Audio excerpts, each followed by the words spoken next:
Now, how about them damn Celtics? And we are back with another episode of How About Them Celtics. Sam and I are here recording Monday, March 17th. Season starting to wrap up here. Playoffs right around the corner. Celtics homestand is done. The big one at the end of the year. They got a big road trip, I should say, in March as well. Sam, how you doing? Doing pretty good. Celtics have won 2 straight, St. Patrick's Day, so can't complain too much here. We saw the clip of the Rizzler on Twitter today. He's dressed as a leprechaun. That can't be bad for the Celtics. It has to be good news. So, probably good things to come. Exciting show today. Talk about just some housekeeping stuff around the Celtics. Go around the standings, which is the big draw this time of year. Playoff pushes coming from teams, all kinds of stuff. The Mavs are still a dumpster fire. Hey, so are the Suns. We'll talk about them. We'll do the rat list. We'll get out of here. Stick around for all of it. It's going to be a fun show. Subscribe, hit the bell. We're here every day with new content. Full pods drop Tuesday, Thursday, Sunday. Game recaps are up the morning after each game. And other videos are on the channel in between to keep you up to date with all things Celtics. Yes. So not to kill the punchline here, there's not much going on right now. There's not much to talk about in the world of Celtics. The playoffs are right around the corner, but it's too early to talk about matchups because we don't really know. The season is still going on, so ideally talk about games. But the Celtics didn't play yesterday because they have a 2-day break between them. Their 2 games against the Nets, which, spoiler alert, is not the most interesting team in the world. So we're just going to talk about some stuff that has popped up, do the emails, do the standings, and go from there. But Jayson Tatum, it seems like for as long as he's been in the league, he's been in a battle with the Celtics to sit or not to sit. That is the question, whether or not he'll be willing to sit games. Porzingis after the Nets game said it starts with JT. He wants to play all the games. He kind of sets the example for the team. Tatum talked about it after the Nets game too. He said a lot of headbutting for sure. I've talked about the value I put into playing in road games. I've been very blessed and fortunate to come into arenas. See a lot of Tatum jerseys. I understand it might be for their birthday, Christmas gift, or whatever. And so he's just like, that Nets game was probably a game that he was supposed to sit. He played in the Heat game the day prior. They traveled from Miami to Brooklyn for a back-to-back, and he just played anyways. You have to imagine a lot of these games are Tatum and the Celtics battling back and forth. Like, you're going to sit this game. And he's like, no, I'm not going to sit this game. And then whatever, right? Just back and forth that way. Probably, gave up on the Utah game a little bit. Like, in a weird way, it sounds like he kind of wants to sit at home more, which you kind of understand because, like, those fans have plenty of opportunities to go see him. But at the same time, maybe make the argument, well, if he's going to sit at home, it's probably be against a bad team, and those are the cheaper games, so those fans really can't, like, there's all these things. And to give him his credit, like, he tries his best to play in all the games, and that's good for multiple reasons and multiple levels of fandom, whatever. But it is just funny to think about Brad Stevens and Joe Mazzulla and Jayson Tatum behind the scenes, like them saying, okay, you're sitting, like, game time comes, and he's like, no, I don't think I will sit. He's Captain America. He's just sitting on the bench at the end of Endgame. No, I don't think I will. It's ironic that Captain America is on the bench when he says that. Oh, they say it out loud. So we talked a little bit about this on the Sunday Monday video where we talked about the injury bug. And I've kind of come around on Tatum not sitting. Recently, I should say, have been just like, sit everybody. I don't want anybody getting hurt. I do think there's a lot to be said about Tatum specifically playing so much basketball since he's come into the NBA, where you're like, his body could use a break every now and then. Like, guys played into May for like the last 3 NBA seasons. He played in the Olympics. He doesn't really have much time off. But at the same time, I'm now turned into if he's not getting hurt, there's no reason to take him out of a rhythm where his body is comfortable handling whatever workload he's dealing with. And I think that is the correct take. Load management has been a big point of contention amongst NBA fans, NBA media, the players and teams themselves for years now, ever since it really started to become popular last decade. I think this is truly the best practice with it because there are times where I think it's very appropriate. You'll hear me. You heard me on First to the Floor on the late night show. Somebody was pissed that I was saying, and I was like, I don't want to see Jaylen. Jaylen's hurt. Let Jaylen not be hurt. That's what I want. I want Jaylen to be healthy. I think Jaylen has been impacted by whatever he's dealing with, and it's really hurt him for the worse. Like, he doesn't really look like himself at some times in these games, and I think it's because he's dealing with a knee thing. With Tatum, you can't really look at his games and be like, guy looks hurt. He doesn't. He looks actually pretty healthy. He might look apathetic at times, whether it's transition defense or they're just not playing a very good team that day. But you can't be like he's laboring. And if that's the case, then he should be fine to play. And if you want to talk about the home versus away thing, I contend like growing up when I went to the Celtics, like I would only go to the Celtics like one time a year until like I started buying my own tickets.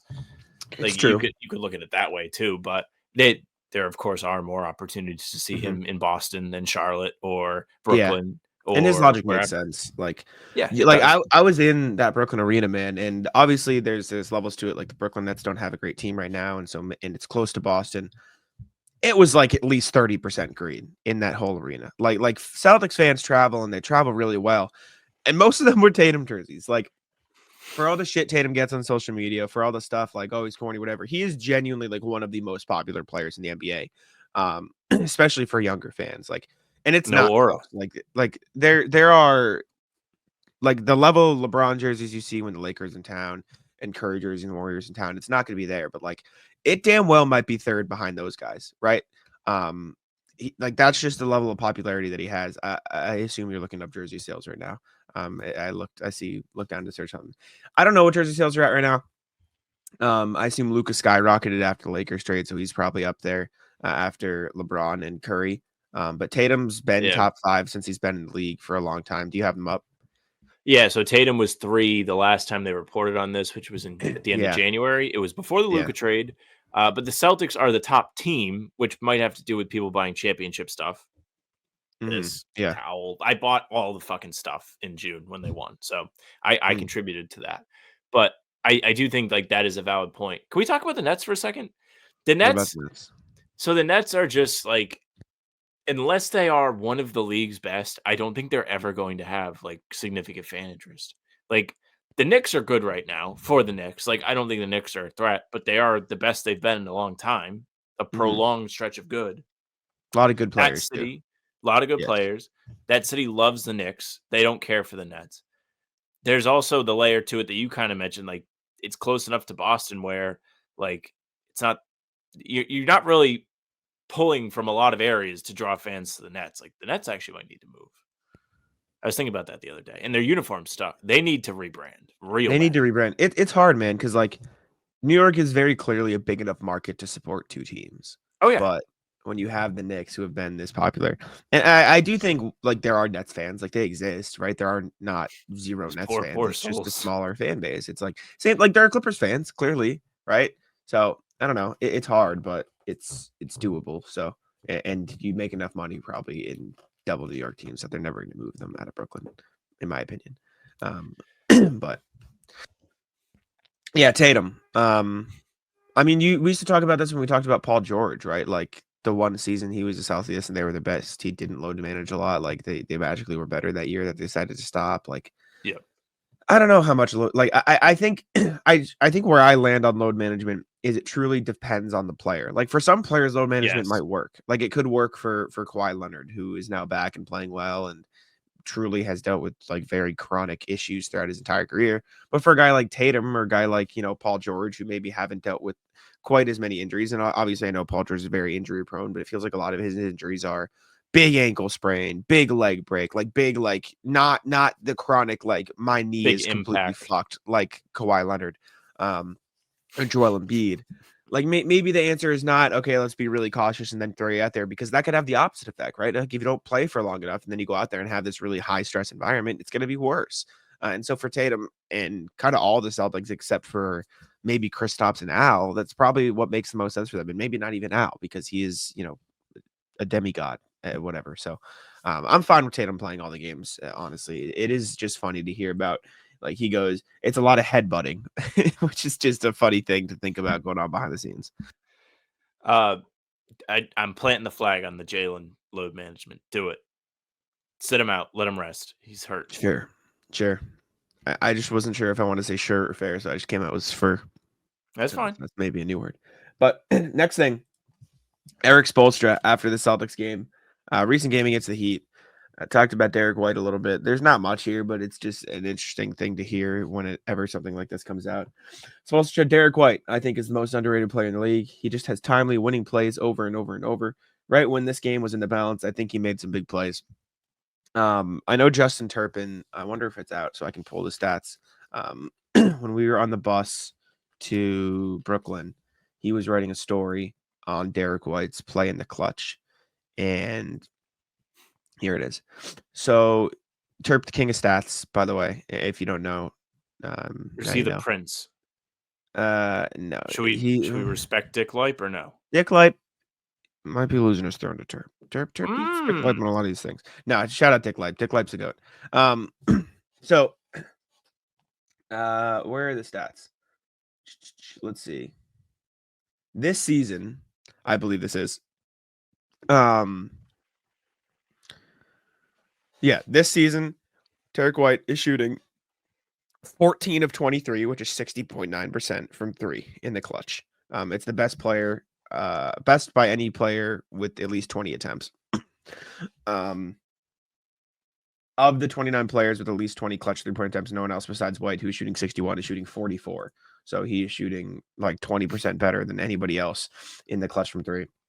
From the field, he is shooting 17 of 27, which is 63%, which is the second highest mark among players with 25 attempts or more.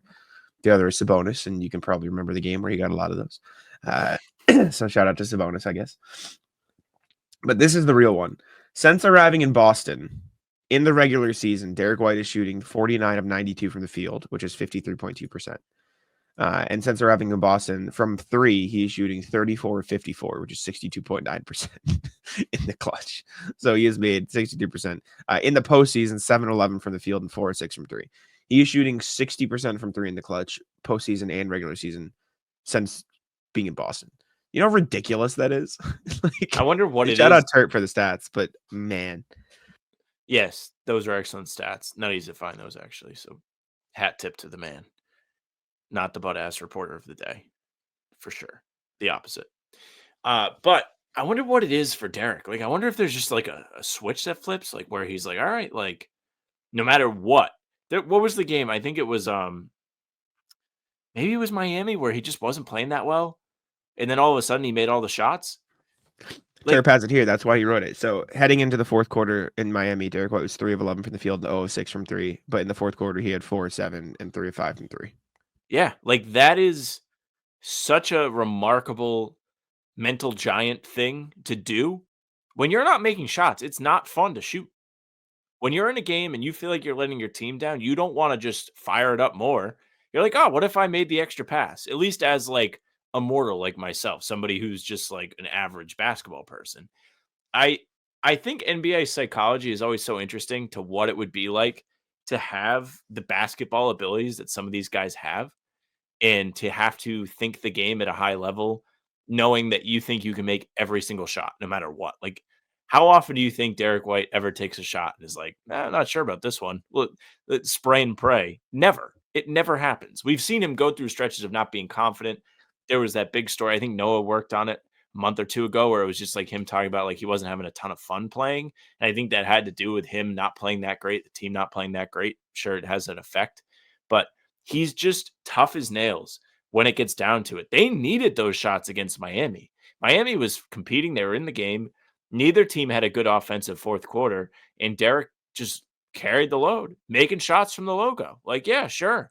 That's the second time he's done that. He did that against Portland, too, where they had no time left on the clock.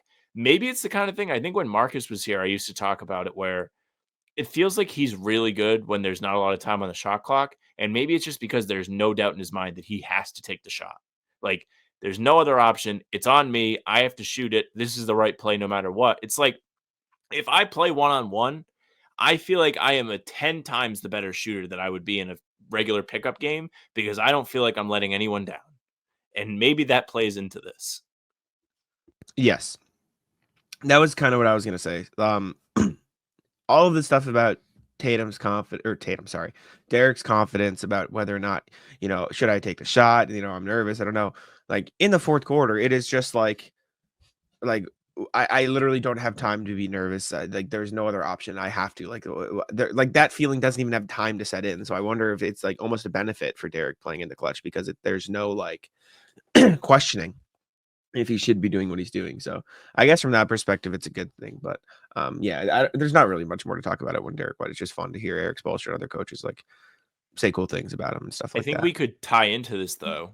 Now that I think about it, because I just chatted with Bobby Kravitsky over on the Celtics Rundown today. So if you can't get enough of me and you love Bobby, which you should all love Bobby, you should go check it out. But he was talking about Drew Holiday, and we were going back and forth about this too, with how clutch Derrick has been. And you could also throw Drew into this as a different look.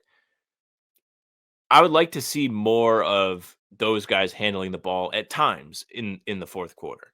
We've seen the Celtics really struggle just on both ends of the floor lately in the fourth. They were better on the road trip, but before that on the homestand, they were very, very bad. I wrote about it for Celtics blog. Like they were minus 32 net rating. They were below average from what they're doing this season as a whole on both sides of the ball.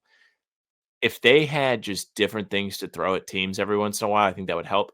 I don't think that what they do normally is bad by any means. I think it's worked for them a lot of the season, worked for them last year. But I also feel like in the playoffs last year, we did see some different looks, different stuff. Like you were getting holiday post ups at the end of games against Indiana in the conference finals.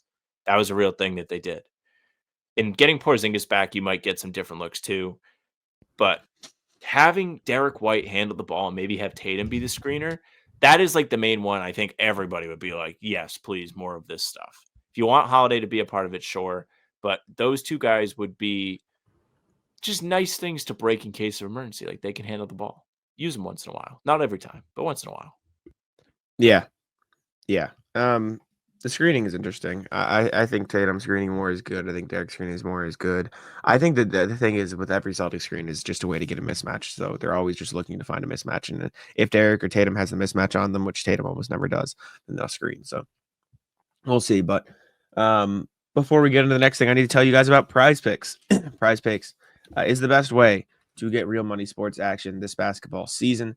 Baseball season's coming up too. I'm actually excited for the Red Sox. I'm kind of pumped up to see that. But regardless, 10 million members and billions of dollars in awarded winnings. PrizePicks is made daily fantasy sports accessible to all. Just pick more or less on at least two players to win up to 1,000x your cash. Sam and I are notoriously terrible at PrizePicks. I keep saying, if you want to win at PrizePicks, the best play might just be to do the opposite of what we do at this point because, wow, we have been atrocious.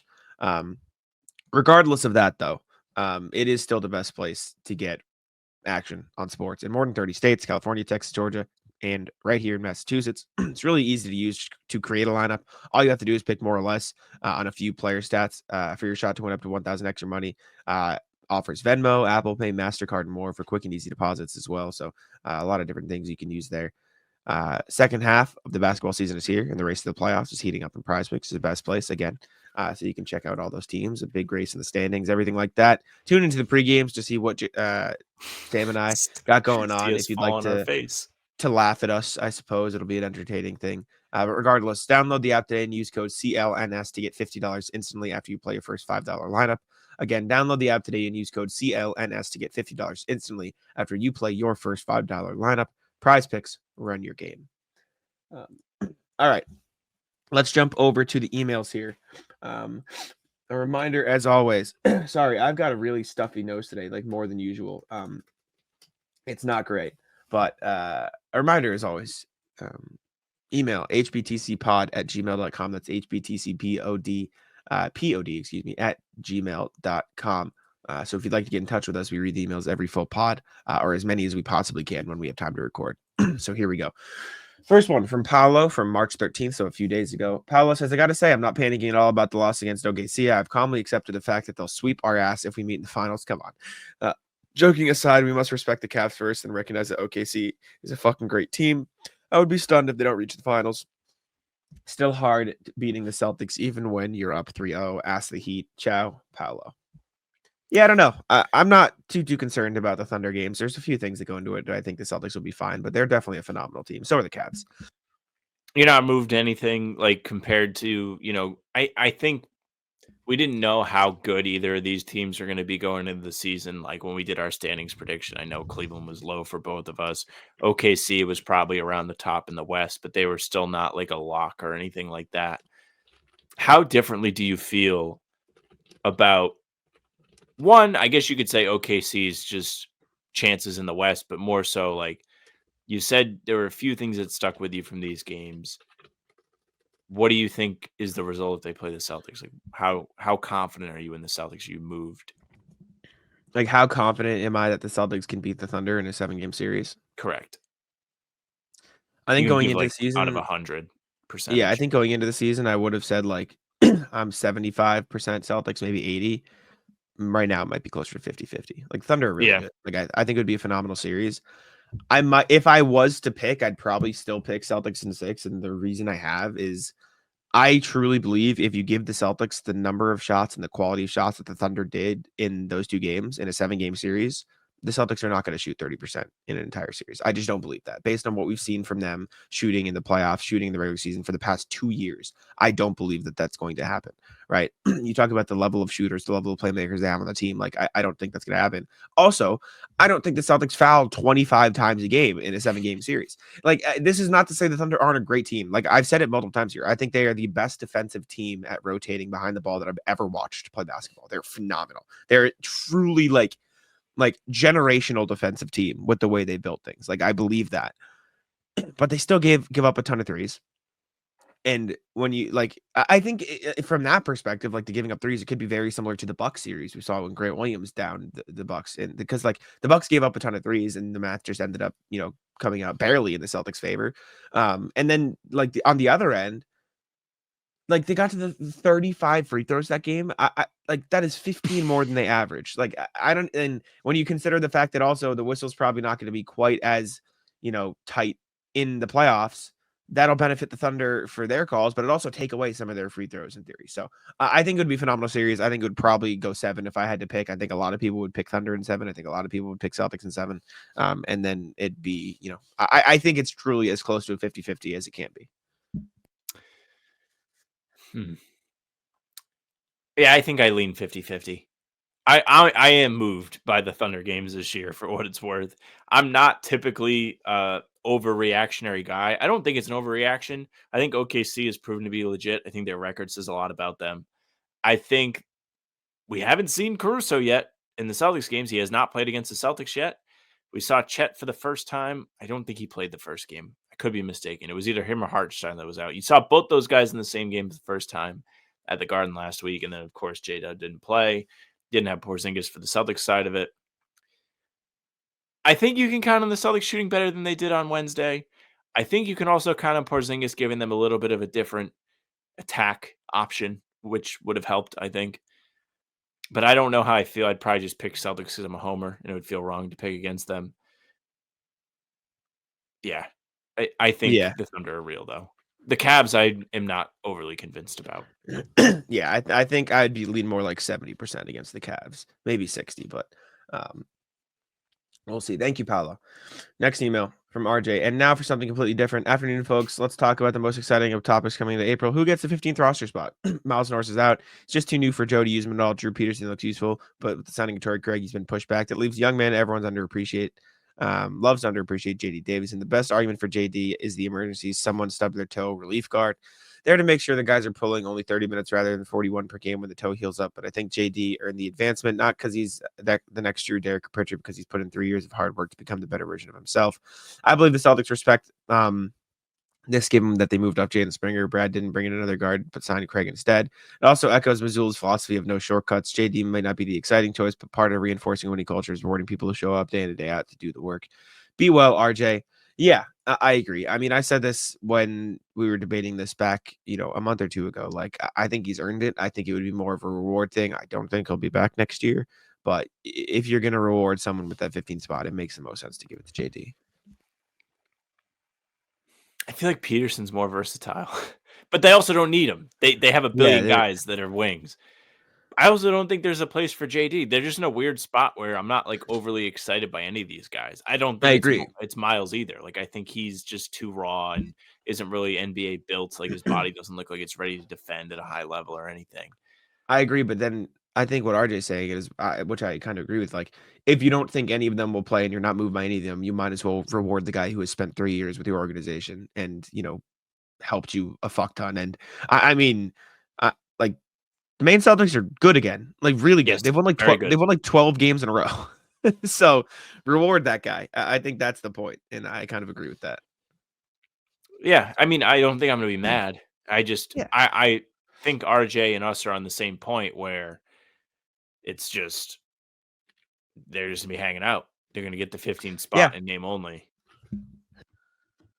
Well, as silly as it is, like he'll get to be on the bench for the playoffs. Like, do you remember last year when him and Drew Peterson literally could not sit with the team in the playoffs? Like they were off to the sides. Like they couldn't sit on the bench because Yeah. they're not an active roster.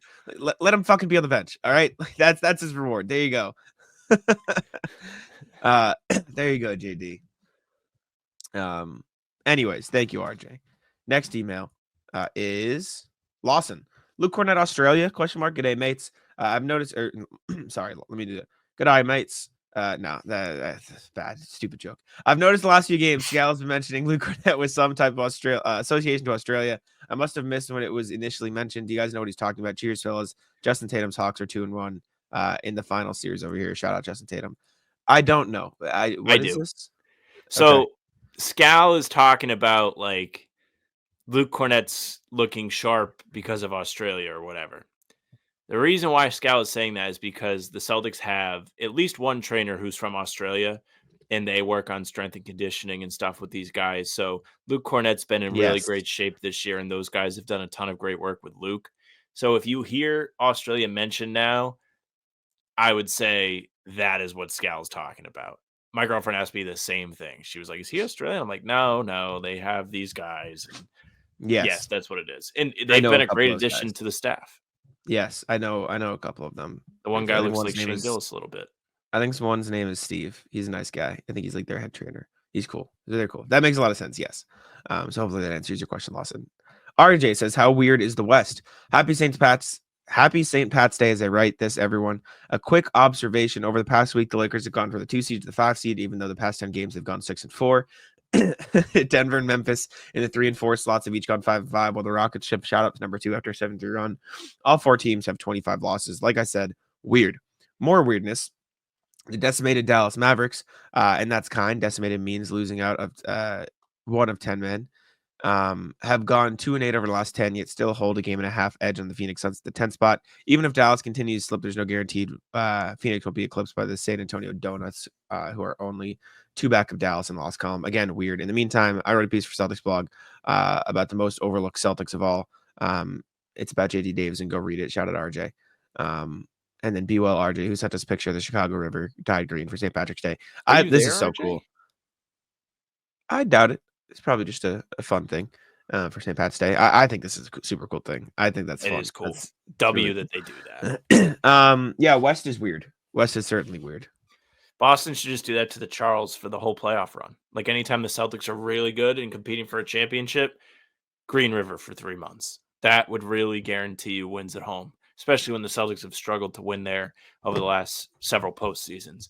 The West, I mean, we're going to get into the standings now. So if you are pulling them up, more power to you. The West is a bloodbath. The West is a mess. I'm glad that the Celtics don't have to deal with any of that.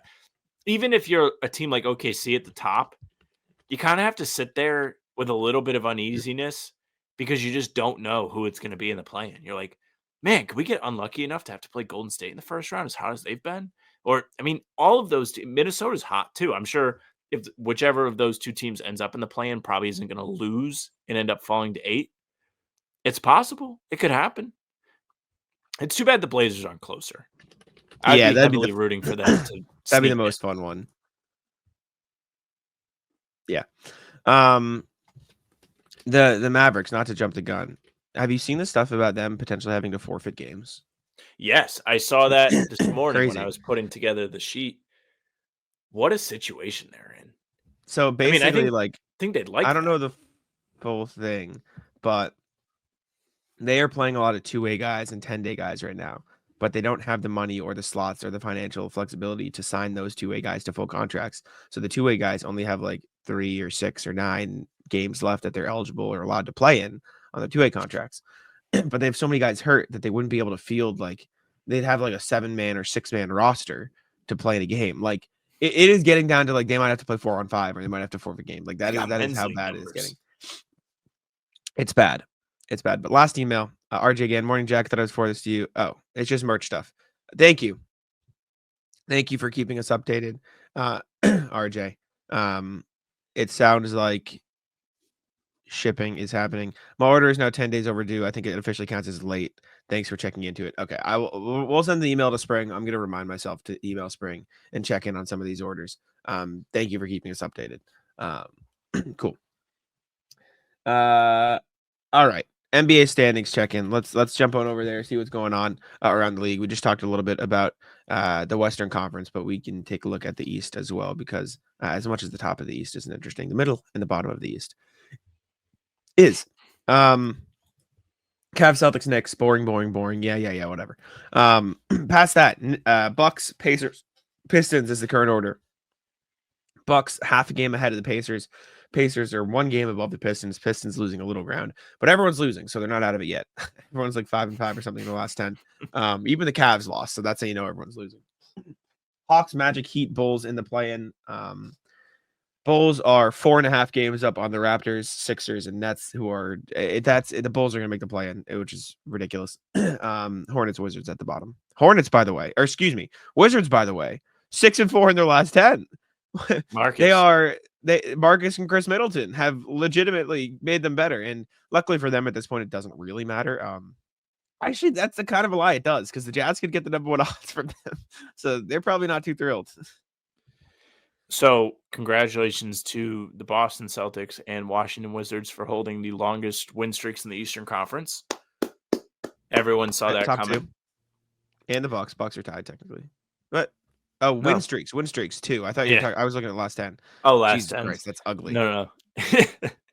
No, the Cavs have been good in the last. The Cavs lost to the Magic on Sunday. So, looking at the playoffs, looking at everything involved here, looking at the play-in. If you're the Celtics, I think as much as I like the Pistons and I like to see the Pistons flourish, this is the ideal standings finish right here. You have in your side of the bracket, whoever the 7th seed is, who should not be a problem regardless. And then you have Knicks and Pistons. Knicks, who you've dominated all year. The Pistons, you won 3 out of 4 against. And then meanwhile, on the other side, Milwaukee, who the Celtics have beaten up on this year too. But then the Pacers, who have played them well over the last several seasons. I think Milwaukee is scarier than New York in the playoffs, in my opinion. And the Pacers are probably scarier to me than the Knicks are in the playoffs. So I would prefer to keep those teams on that side. And you also have a better chance of the Cavs getting knocked off, because I'm pretty sure the Bucks have played really well against Cleveland this year. Mm-hmm. Listen, man, we can go into the Western Conference too. Thunder and the Cavs, I do not think are locks to make the finals. Like I think they're the Thunder are favorites to make the finals, and I think the Cavs are favorites to make the Eastern Conference Finals. But I don't think they're locks. Like, I don't think the Cavs aren't going to lose round 1, right? If the Cavs lose to the Bulls or the Heat or the Magic or the Hawks, be a little fun. Hilarious. Not going to happen, but hilarious, right? Pistons could beat the Knicks in a series. I believe that. Like, I don't think it's out of their own possibility. And I think the Knicks or the, Pacers or the Bucks, the Pacers or the Bucks or the Pistons could beat the Cavs in a series. I think it'd be more likely for the Bucks or the Pacers to do it than the Pistons, just because of experience and whatever. But I don't think it's impossible. And then out west, we'll look at the standings quick, then I'll go over my point. Thunder up top, they're going to get that 1 seed, obviously. Rockets, Nuggets, Grizzlies, Lakers, Warriors are in a battle for the 2 through 6. Warriors are now only 3.5 games out of the 2 seed or out of the 4 seed. So they're fighting. They're ridiculously good right now. Timberwolves have won 8 in a row, and they're still stuck in the play-in because the Warriors have been incredible. But Timberwolves, Clippers, Kings, Mavs like only a game and a half up on the Suns. Portland is a little far behind. Then you got Spurs, Pelicans, Jazz. My point is the Thunder are going to have to face, right? They'll probably play one of Sacramento, Minnesota, LA, Sacramento, Dallas, or maybe Phoenix in the first round. I think that's easy. I think they're going to beat any of those teams. I think whatever, wipe them up. If what would it then be? Grizzlies or Lakers? It's not an easy second round matchup. That's a pain in the ass second round matchup. And then you're talking maybe the Nuggets or the Warriors in the Eastern Conference Finals. Bro, they're going to have to go through the fucking ringer to get out of the West. I think the Warriors could beat them in a series. I think the Nuggets could beat them in a series. I think the Lakers or Grizzlies could beat them in a series. Would I pick the Thunder in all of them? Absolutely. I think the Thunder will be pretty heavy favorites in most of those series. But could it happen? I think it's more likely that the Thunder don't make the finals, that the Cavs don't make the Eastern Conference Finals. Or don't make them. It is not going to be an easy road for the Thunder to get out of the West. Well, there's also the layer of this that 2 through 4 have the same record. The Lakers are a game back. And then Golden State and Minnesota are 2.5 games back of the Lakers. So they're 3.5 games, respectively, 6 and 7 away from second place. That means it's not unfathomable for any of the teams 2 through 7 to be in the play-in when the season ends. Like, any of those teams could end up playing the Thunder in the first round. You don't know how it's going to go for them. I would say it's a little alarming for any of the non-Warriors teams to end up in the play-in, like something had to happen. But the Lakers have been without LeBron since they played the Celtics. They have been great. They beat Phoenix on Sunday, whip-de-doo. Like, Phoenix is in turmoil. They've been horrible. They all don't like each other. There's talk of Coach Bud getting fired. Sounds like Durant's done there. We'll talk about them in a minute. That's like not the win that should make you feel great. It's like you took care of business. Good job. If the Lakers slip into the play-in, which is more possible than the rest of these teams, you don't want to play them if you're OKC. You don't want to play the Warriors if you're OKC. I'm pretty sure the Warriors have played the Thunder really well this year. That's been the talk around everywhere. I went on Bleacher Report today. They had an article of like who each playoff team should fear the most, and it was Golden State for OKC. And that's a very realistic or possible first-round matchup for them. Yeah. Yeah. Warriors are good. Warriors can make the finals again, man. Jimmy is like the perfect guy for them because even when he was with Miami this season, he's somebody who really doesn't seem to care how many points he scores. So he's just kind of ready if needed. He's similar to Holiday in that respect with what Holiday has done with the Celtics. Imagine the demons Celtics fans would have to face if they had to play the Warriors in the finals with Steph and Jimmy and Draymond. I think they'd beat him. I do too, but like imagine like the turmoil and the demons and the narrative. Oh no, not again. I know the not again factor would be hilarious because Jimmy and Steph, seriously, Jimmy would be trolling on social media too. Like he'd be posting Instagram stories of like just like him like kicking a leprechaun or something. What a ridiculous finals that would be. I'm rooting for it. Would be fun. Before the next thing, I need to tell you guys about Gametime. Gametime, best place to get your tickets this basketball season. Baseball season's coming up too. Best tickets for that as well. Concerts, comedy shows, anything you are doing, anything you are planning on getting tickets for, Gametime is the place to do it. Let's take a look. Let's take a look at what Gametime has in store right now, and I'll run through some of the best parts and the best features of Gametime that make it so great for ticketing needs. Let's see. What do we want to look at, Sam?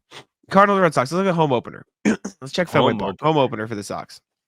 So obviously you see everything right here up on the monster. If you really want to see the super deal, this means you're getting a great deal based on that. You can see the view from your seat, see the view from the Green Monster. I've never sat up there for a game, but I think it would be pretty fun. But you can see exactly where you're going to sit. You see this fire right here too, this cheapest. This tells you it's the cheapest possible deal you can get. And honestly, like, I don't think there's a bad view in Fenway Park. Like, I think anywhere you sit, Not really. the experience of being in a baseball game behind a pole is. But luckily with Gametime, you could see if you're behind a pole, so you won't have to buy those tickets. But truly, like, I think being at a baseball game is one of the most fun sporting experiences, especially compared to like watching the sport on TV. Baseball games are awesome. You can see the view from all your tickets. You know whether or not you're getting a good deal. And I mean, look at this view, man. This is incredible. Another great thing I love is that you see the price you're playing, like you're paying, excuse me, like there's no hidden fees, there's no nothing like that. You see everything you're paying, and that is one of the best things, in my opinion. All in pricing, like I said, toggling this feature allows you to see the total up front with no surprise fees at checkout, so you can toggle it on and off to see what the fees are, so you know. It has lowest price guarantee as well, or Gametime will credit you 110% the difference. Your purchase is covered also with the most flexible customer service policy in the ticketing industry. So everything about Gametime makes it the best place for you to buy your tickets. Download the Gametime app, create an account, and use code CLNS for $20 off your first purchase. Terms apply. Again, create an account and redeem code CLNS for $20 off. Download Gametime today. What time is it? Gametime. All right. Next NBA thing we have. Let's go to the Mavs, who are a disaster. PJ Washington recently spoke about Nico Harrison because wherever the Mavs have gone, they've gotten fire Nico. chance. PJ said, at the end of the day, trades happen. We understand we have a new team now. All that fire Nico stuff, we're just sick and tired of hearing it. We just want to go out and play, and the fans support us. Have the fans support us. I get what PJ's saying. Like, I can't imagine it's a very fun thing to hear fire Nico when you're trying to play basketball games and trying to, be a part of an organization and trying to win games or try like for as much as the Mavs organization probably wants to tank, like the players don't want to tank. The players want to try and fucking win the games as much as they can. You get it. I get why they're chanting it. I have think every right. PJ probably understands too, but from a personal, like the guys in the court perspective, not fun to hear. It's not fun to have to deal with every game. So I get both sides, obviously. So what's really funny about all this is PJ Washington and the boys are like sitting there and they're like, damn, like Nico brought me here, man. Obviously, that's not why they're saying fire Nico, but your team is a product of Nico, and it sucks to be a part of something that everyone's not happy with. And of course, Luka is the big Jenga piece that comes out, and the whole thing topples. The Mavs were really good last year. They made the finals. They played really well in the playoffs. They beat the Thunder in the playoffs last year, the team that everyone's terrified of now. It's a little different team. They added some depth and everything, but a lot of the core pieces remain the same. They were good enough to beat them. They are in fucking shambles. Dirk was like talking about this trade, and he was saying when he found out he was supposed to go to lunch, and then he had to go sit in his hotel room for an hour and just like think after he found out Luka got traded. And he was like, yeah, like all the injuries and stuff, like this is the reality now for Mavs fans. Like they are just not going to see a very good team for a while. And it's a fact. Things are looking up though. Anthony Davis signed to the G League. He's coming back. So when the Mavs inevitably make the play-in somehow, he can play in the playoffs and be out there as if he was on the Pelicans again, playing in the play-in. It'll be like things never changed for him. Yeah. And then Patrick Dumont, the owner, said, tough decisions are never easy. We got to the championship games last year and we didn't win. So we had to decide how to get better. This was a decision about the future. If you want to, have you ever heard the phrase telling on yourself? Yeah. He's telling on himself that he doesn't fucking know anything about basketball. Yeah. Got to make the team better. Let's take the guy that got us to finals off the team. I'm sure Kyrie and Anthony Davis and the boys will help bring everyone back to the promised land. Like, oh man, was Luka at fault in the finals last year? Yes. He's still doing the same shit with the Lakers, in fairness to the Mavs front office right now. Like, you're seeing him just not participate on defense. But if you're Dallas, you still should never have traded him because, again, I've said on this show several times, there's no guarantee that a guy that is as good as Luka ever plays for the Mavericks again. There's no guarantee. So why would you give him up when he's 25? If you're that afraid of the CBA, sure. The key to making a team better is getting the fringes better. Get better guys. Maybe you don't have Derrick Jones Jr. shooting threes for you in the corner wide open because he can't really shoot that consistently. Maybe that's why it was so hard on Luka and he was seeing several bodies every time. Maybe that's why. It's tough, man. Mavs are in a tough place. I wouldn't want to be a Mavs fan. And then you mentioned the forfeit stuff. Yeah. Forfeit stuff would be fun. Also tough right now. Suns not in a good place. Bradley Beal had an all-time quote. He said, I'm still playing in the NBA. I still have a job in the world. I still have the best job in the world. And I still have my no trade clause. So I'm smiling every day. And I said it at the trade deadline. I'll say it now. Fuck yeah, Bradley Beal. I am 1000%, not even like a droplet on the Sun side of this. I am in. I agree. I am on Bradley Beal's side. Fuck yes. I couldn't agree with him more. They decided to trade for him. They decided to take this on. They made the mistake of doing it.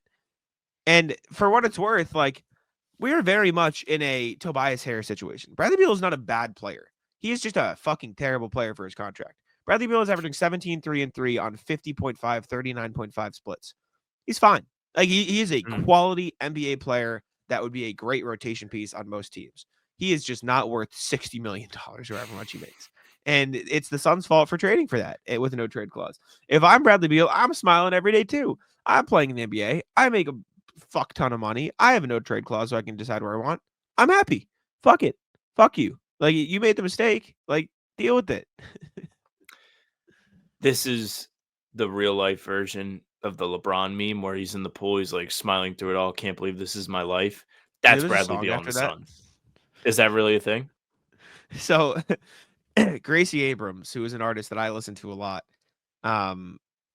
was a big fan of the meme, and it inspired like a lyric in her song, and it is like an unbelievably popular song. Here, I'll pull it up.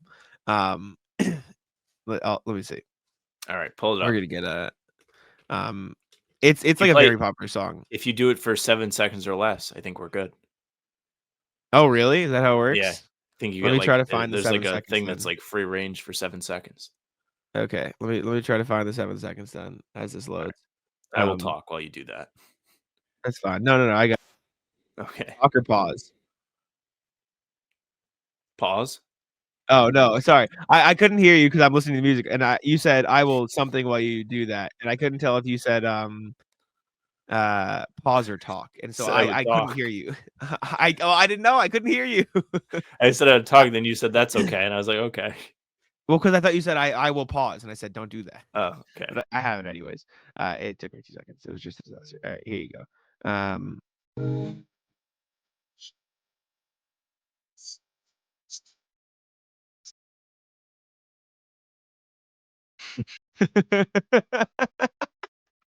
Bradley Beal on the Suns, ladies and gentlemen. Clap it up. I also don't blame him. Like, it's not his fault. It's like everybody else involved. Like Wizards, dumb as fuck, giving him a no trade clause. Mhm. Suns, dumb as fuck, trading for him. The Suns already had a roster that really wasn't very deep, and then they just ruined it even more because they just were like, yeah, okay, we'll take Bradley Beal and his lump sum of salary that he's owed every year. Phoenix is dead. Bradley Beal, I don't really like blame him in this, but I think the message he's sending is he's comfortable like playing in the NBA. Like he doesn't really care if his team wins, and like I don't think we should be like that's an awful thing, but like he's actually the perfect guy to have on your team right now if you're trying to rebuild. He's not going to give you fits. He's not going to make us Booker? think about things. No, Bradley Beal. Like I'm not saying you Oh, yeah. rebuild around him, but like It's he's like the still Wizards somebody trading for who can keep Middleton. you competitive. Yeah, it's like that. Like to be honest with you, Phoenix could probably get rid of Durant. I don't know how much you're going to get for Durant this year. We can talk about that if you'd like. But he's probably not going to get you as much as you think. He's how old? 35, 36. This will be his like 19th season in the NBA next year because he was drafted in 2007. Like 36, turning 37 before the start of next year. yeah, they're not going to be like, oh man, here's my entire future. You might get something Well, fun in return. yeah. Maybe you'll get like the dumb team. Who knows? I was gonna say.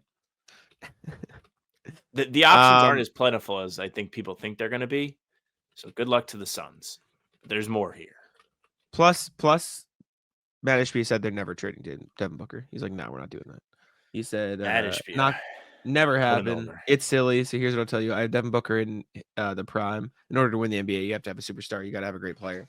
I get it to a certain degree. Like you can just restructure around Devin Booker. Like if there's any guy, that's fine. But still, also, just if anyone was doubting the fact, like the Gracie Abrams thing, she was on record for a quote saying Audrey Hobart and I would send that meme back and forth when we were really sad. And then during COVID, I think it was like my birthday, she made me a huge blanket with that picture on it. Like the entirety of the blanket is just that photo and his big smile. And so like everyone's like, okay, so this line is very obviously fucking. But anyways, last NBA thing before we go to the rat list. Bill Simmons and who was it? Was it Russillo he was talking It with? was with Russillo. It's the Kobe Shaq meme every Sunday night when they drop the pod. I'm gonna get hate for this. I have never listened to the Bill Simmons podcast ever. Not later, like not even 5 seconds love of it. in my life. I have never listened to it. But him and Ryan Russillo threw back and forth a bunch of like potential NBA schedule change ideas. I'll put it on the screen so you guys can like see it written out. 76 game regular season, December 3rd start to the regular season, May 11th the regular season ends, May 12th through 16th is the play, and then July 10th through 27th would be the finals. So that is their relative structure. So I listened to this while it was on their show, and the reasoning behind this is because of the NFL. The NFL is a juggernaut. Like there's so many people that don't pay attention to the NBA till football's over. We used to joke about it when the Patriots were better, that it was like Patriots fans would show up all of a sudden and be annoying about stuff. I think if they did the NBA season like this, it would be really fun for us. I think getting content in the middle of summer when there's just nothing going on in the sports world besides baseball is really good. I think NBA would have center stage with that. I think that would be just good for the product. I think there are drawbacks to it. Like, I don't think the players would love this. Probably be a little bummed to lose summer vacation, but I think it would just make the offseason more tolerable. The NBA would be off for like a month, and then college football would be back. It would just like soften the blow for me so much. Like, selfishly, I would like this. And also, if they were to make this change, I hope they wouldn't do it like 1 year. Like, it would be like progressive over time. Like, each year, maybe you start the season a week later until it's lined up with your new intended start date. So we don't get hoed for like 7 months of just no basketball. You're muted or something. Something's off. Sorry, I had to replug in, so I forgot to mute in StreamYard. What's the point of this? Like, to not line up with like football? Like, Yes. Is that what you just said? Sorry, I was dealing with my cord. Yeah. So the premise of this was, in order, like, so how they landed on this was Bill. I think Bill actually had Kirk Goldsberry on, not Russillo. That was my mistake. The most recent Simmons pod was Russillo. He had Kirk Goldsberry on last week, and Goldsberry teaches at University of Texas. He teaches a sports management class, and one of the projects was to come up with an idea to increase the NBA ratings, because we heard so much in the early part. And they of would the be season fighting less with football with this. They'd be fighting less with football, and then Simmons went out on his own and did the project that the class was assigned, and he came up with this, so the league could have a little bit of a, like, just you think of it like this. Like, right now, this is like my favorite part of the regular season. Usually you're getting these really fun Sunday afternoon games on ABC. The teams are competitive, and you can't pretend like the games in November, in October, and even December aren't competitive, fun games. Just people aren't watching them as much.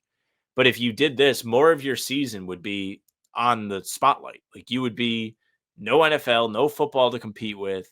It would just be basketball, and people would be just talking about basketball. And I think that would be really good for the league.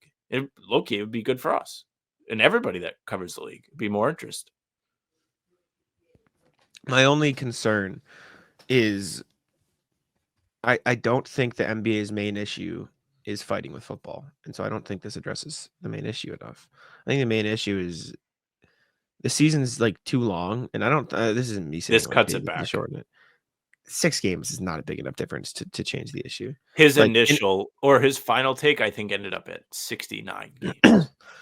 I still don't think it matters, because I think the biggest problem that people have with the NBA is, I don't care if it's a 50 game regular season or a 82 game regular season. Like, those last 10 games aren't going to matter. The last 20 games aren't going to matter. Like, people aren't going to give a shit enough. And if you would have to cut it down to like a 22 game regular season, and then that's just not fair to the entirety of the league, right? Like, the reason football is so good is because literally every single game matters. Every single game matters to get into the playoffs. Every single one, because it's such a short season, and you can have such a short season because it is such a like high intensity, like impact sport. For as much as like the play, I know you don't like the pause or whatever, like they are literally like killing each other on every possession. Like, that is why they only play once a week, because they are giving themselves concussions every single week for fun, right? Like, that is what football is.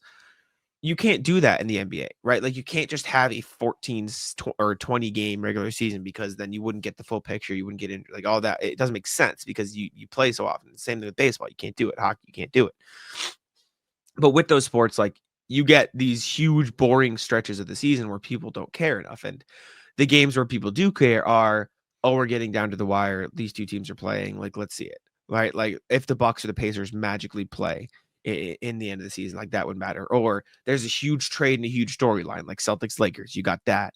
I just don't know what the answer to that is. The answer is I think the best solution is you need to find ways to get people to care more about the actual basketball and the product rather than the drama.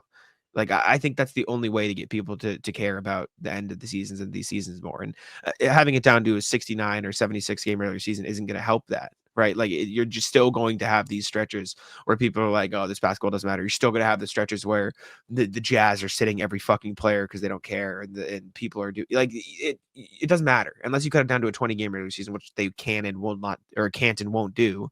Like the best way to change it is not changing the schedule itself. And maybe this would help a little, like by the numbers with the football and stuff, like a little bit. So maybe that's worth it. But like the best way to do it, in my opinion, is to change the way you cover the sport to drive people to be interested in the right things. I think that's the only way to get people interested in these times of the year. When we were sitting here in October and people were talking about the ratings, like a large part of that is because of football. Like that was when the ratings talk was the loudest, was because, oh, football's on. People have really gravitated towards football. And I think there is something to be said about each of those games means more. I think another thing that, I mean, granted, it's still a lot less games in the NBA, but if you look at the Premier League, all those games count. It matters. And it matters because there is no playoffs and Yeah, it's but the harder to NBA win the league. So should the NBA get rid of playoffs? That's not what I'm going to say. They should make less spots for the playoffs, I think. I think the play-in is ultimately like fun for the time that it's going on, but I think it does take some of the excitement out of what we see throughout the entire season, because teams aren't as worried about falling out of the race because they're like, oh, well, we can finish 10th and still get in. Like, it's not that big a deal. You don't want to be in the play. It's not your goal, but I think that adds to the problem a little bit more than we all acknowledge. Yeah. I think this would be fun. I think it would be nice to have games in July. Like, I don't see a reason why they shouldn't do that. It's fine. I just don't think it solves the real problem. Maybe it doesn't. I think football's part of the problem. I just think people are always going to be bored at these points of the regular season, and you have to find ways to get people interested in the right things in order to get rid of that. And they don't. They instead fire Zach Lowe and promote Kendrick Perkins. Like they start your problems there, guys. Like let's be serious. But that's not the NBA's call. I know, but then the NBA needs to do a better job of promoting their own product. So, whatever. Regardless, Ratless, Sam, what do you got? Ratless, St. Patrick's Day. St. Patrick's Day is a reminder to all of us of what we've lost. Saw a couple people on Twitter today post the old Celtics St. Patrick's Day uniforms. My opinion, it's the best uniform we've ever seen. Alternate uniform from the Celtics. The green with the shiny gold letters and numbers on it. It was one of my favorites ever. And, now we get the action green, neon green jerseys instead. I just think it is truly a reminder of everything that's been lost with Nike. I think it was cool to have a traditional alternate that you kind of count on for a special part of the season. I think it would sell well. I think Tatum would look sick with the gold lettering. Think of the Tatum shoe colorways you could get with that. I miss it. And I also saw somebody put out an excellent mock St. Patrick's Day design this year. It is black base, white letters, gold and green trim, and it just looks sick. I'll share my screen quickly with this. Here I am like, oh, you have it. Oh, I gotta take the mat the rat off. Fuck. I got it. It looks sick. I would buy. I don't really buy uniforms anymore, but I would approve of this. I would not write an article for Celtics blog that says whoever designed it needs to be jailed, like I did for the. It's a cool jersey. Green. I have no qualms. I think it's cool. I like the little shamrocks on the side. It's fun. Done. Yeah.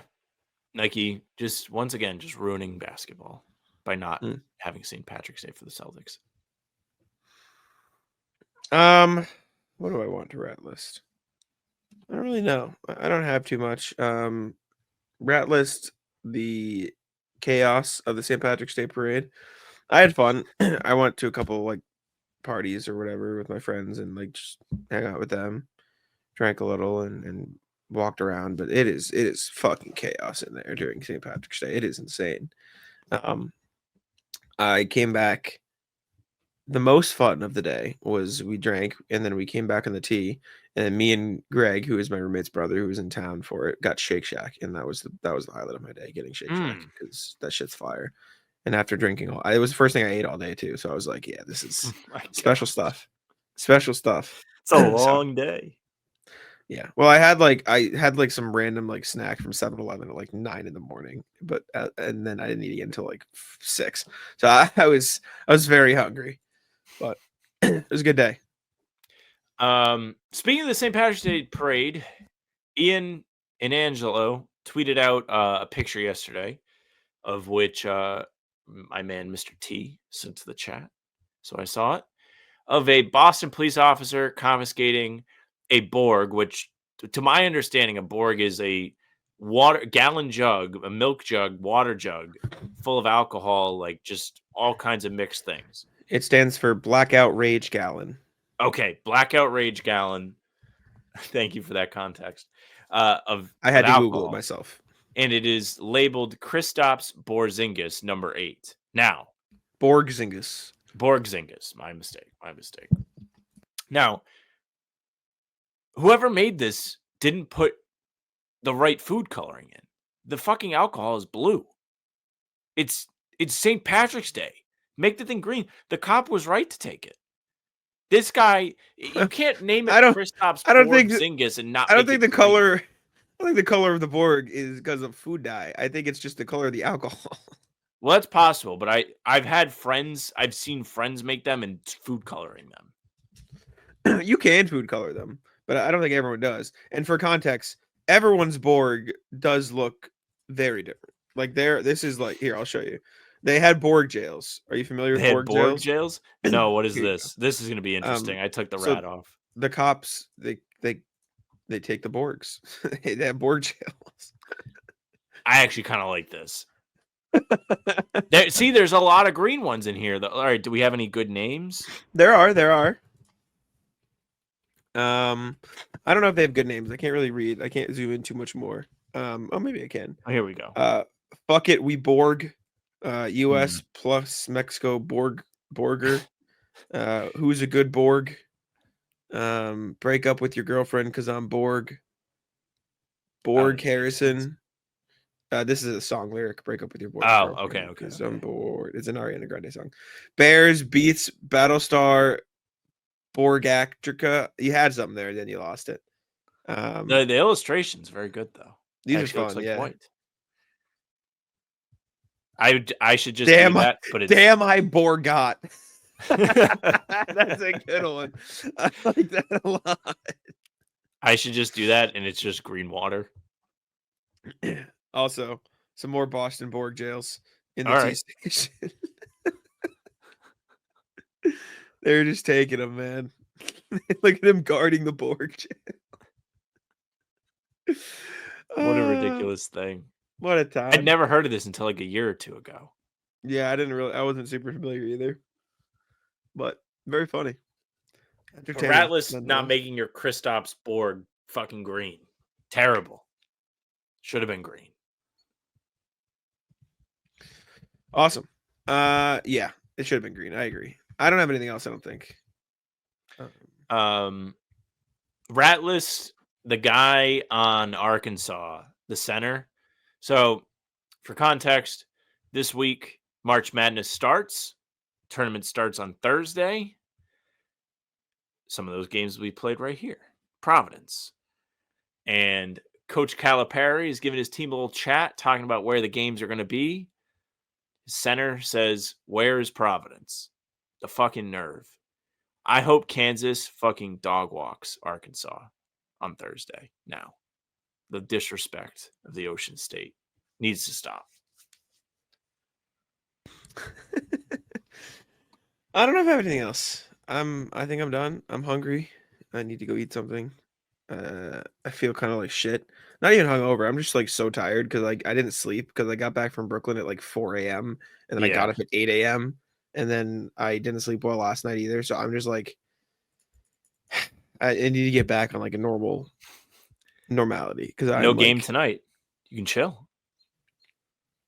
Yeah, I want to edit my day in the life I did for Brooklyn. Oh, I did see you. I noticed during the stream you at the pre.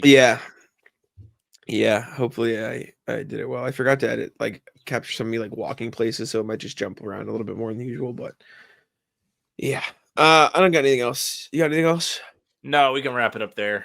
Very Okay. impressive show with the struggles the two of us had putting the fucking We always rundown do. together today. We manage. Anyways, appreciate y'all for tuning in. Make sure to leave a like, subscribe to Bout Them Celtics. Also random. We always have this like rat. We always talk about Matt. We show no respect to the rat in the top right corner. We show no respect to little rat. Hold up. Can you change the thing back? It won't let I'm gonna me. change Bad it back. timing for me. Oh, We the show little no one? respect for little rat. We tell it we're not gonna name him. Guys, what name should we name him? Because if you're watching at this point, then surely you're a fan. What do we name little rat? We Just got call him Matt, Little and Rat. then we need a little rat for him. We need a little name for him. But yeah, appreciate y'all for tuning in. Make sure to leave a like, subscribe, and all that. Sam, take it out. Yeah, thank you very much for listening and watching. Make sure you leave a like, comment, tell us what we should name the rat. Subscribe and hit the bell. We're here every single day with new content for you, so don't miss any of it. Full pods drop Tuesday, Thursday, Sunday. Game recaps are up the morning after each game, and other videos are on the channel between to keep you up to date with all things Celtics. You can find the two of us streaming pregame a half hour before each tip-off too, so come hang out in the chat. Watch us lose at PrizePicks. Watch us win at GeoGuessr. We'll be there. Roundtable will be back sporadically too, promise. You can also find us on Spotify and Apple. All pods and recaps are up there for you. So if you just want the audio versions, go ahead, follow, leave a 5-star review. We'd appreciate that very, very much. You can email us hbtcpod@gmail.com. Tell us what you're looking for as the season is about to end. What's the most exciting thing? hbtcpod@gmail.com. Our socials are at How About Them C's for Twitter, Instagram, TikTok, Facebook's the name of the pod. All streams there. They're on YouTube. They're on Twitter. Jack's Twitter's Jack's one NBA. Mine's at Sam LaFrance NBA. That's it for us. Bye. Tic-tac-toe.